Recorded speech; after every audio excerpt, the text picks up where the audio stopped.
Commerce spirit the CS। इस video में हम डिस्कस करने वाले हैं दीनदयाल उपाध्याय गोरखपुर विश्वविद्यालय के M.Com first semester business ethics and corporate governance के आंसर की को। क्वेश्चन नंबर 1 है the framework for establishing good corporate governance and accountability was originally set up by. तो ये किया था थॉम्पटन समिति ने। क्वेश्चन नंबर 2 है which of the following is not one of the underlying principle of corporate governance combined code of ethics. तो ये है acceptability, option number C. Question number 3 है directors responsibilities are unlike to include. तो इनमें duty to keep proper accounting records, ये इनका part नहीं होता है, बाकी ये तीनों इनकी ड्यूटीज़ होती हैं। क्वेश्चन नंबर 4 है डिस्क्वालिफिकेशन ऑफ डायरेक्टर्स में रिजल्ट फ्रॉम ब्रीचेज अंडर। तो ये होगा आपका option number D companies act.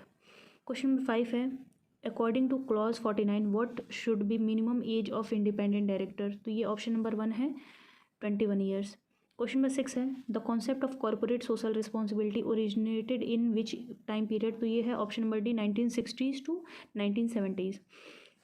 Question number 7 है in large corporation the dash are the legal overseers of the management. तो ये है बोर्ड ऑफ डायरेक्टर्स।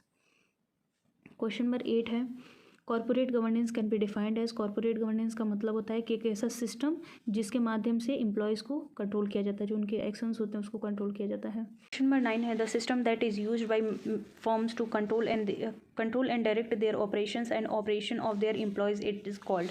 तो इसको हम लोग बोलते हैं corporate governance, option number B.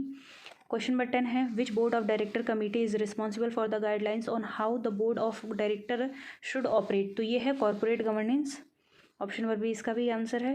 Question number 11 है what is the name of process in which an employee informs another responsible employee in the company about potentially unethical behaviour. अनैतिक व्यवहार के बारे में सूचित करने का एक काम जो करता है एम्प्लॉय, उसको हम लोग विसल ब्लोइंग कहते हैं उस प्रोसेस को, और जो ये काम करता है उसे विसल ब्लोअर बोला जाता है।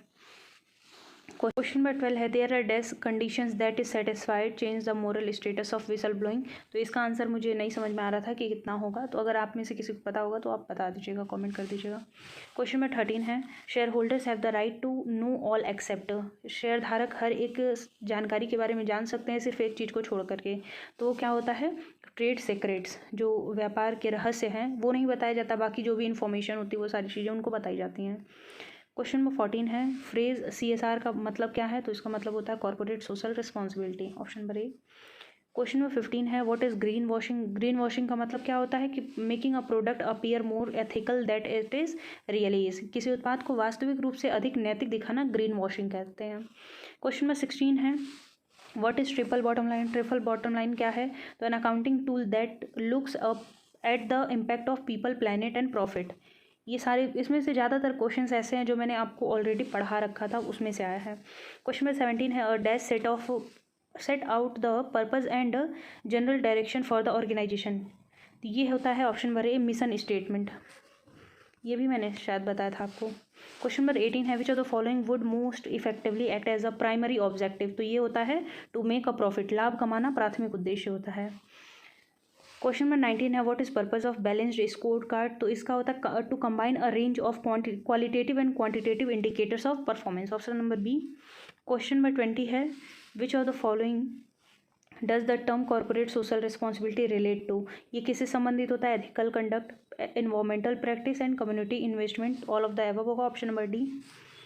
क्वेश्चन नंबर 21 है what is ethics to do with. तो ये राइट और रॉन्ग के बारे में बताता है, क्या सही है क्या गलत है। क्वेश्चन नंबर 22 है which of the following is an example of an area where business ethics apply. Business ethics कहाँ पे अप्लाई होता है, code of international operation. Question number 23 है which legislation relate to concept of business ethics. तो ये है option number A freedom of information act. Question number 24 है the 4 types of social responsibility include. तो ये मैंने आपको तरीका भी बताया था कि LPEE या फिर LEPE ऐसे करके मैंने याद करवाया था आपको। तो ये legal, philanthropic, economic and ethical, option number A correct होगा। क्वेश्चन नंबर 25 है the dash dimension of social responsibility refers to a business social contribution of time, money and other resources. तो ये होता है फिलैंथ्रोपिक यानी कि परोपकारी। क्वेश्चन नंबर 26 है मोस्ट कंपनीज बिंग the process of establishing organisational ethics programme by developing. तो ये पहले कोड ऑफ कंडक्ट को बनाते हैं, उसके बाद फिर नैतिकता कार्यक्रम को बनाते हैं। क्वेश्चन नंबर 27 है which of the following is not a driver for responsible competitiveness. तो ये है डेवलपमेंट ड्राइवर, विकास चालक। क्वेश्चन नंबर 28 है which of the following is a problem of by ethics audit. तो ये होता है सेलेक्टिंग ऑडिटर्स में भी difficult, option number C. Question number 29 है कोड ऑफ कंडक्ट एंड इस कोड ऑफ एथिक्स आर। तो ये एक फॉर्मल स्टेटमेंट होते हैं जो ऑर्गेनाइजेशन क्या एक्सपेक्ट करता है अपने एम्प्लॉय से, उसके बारे में डिस्क्राइब करते हैं, option number A. Question number 30 है which of the following is not one of the primary element of strong organisational compliance programme. Option number 30 का आंसर क्या होगा आपका, ये ऑप्शन नंबर सी होगा, क्योंकि इसमें पूछा है कि क्या नहीं है इसका प्राइमरी एलिमेंट, तो एक्सपेंडिचर इसका पार्ट नहीं है। क्वेश्चन नंबर 31 है dash are the standard of behaviour that group expect from their members. तो ये होगा group norms, option number C. Question number 32 है managerial ethics can be categorise by all of the following levels except. तो the moral management इसका part नहीं होता, बाकी सारी चीज़ें होती हैं।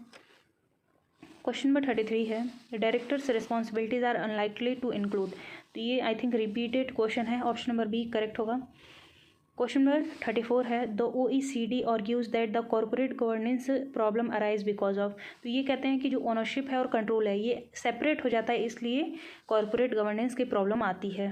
क्वेश्चन नंबर 35 है an organisation that is owned by the shareholders but manage by the agent on their behalf is conveniently known as modern. तो ये इसको हम लोग बोलते हैं, नहीं ऑप्शन नंबर सी होगा, कंपनी बोलते हैं।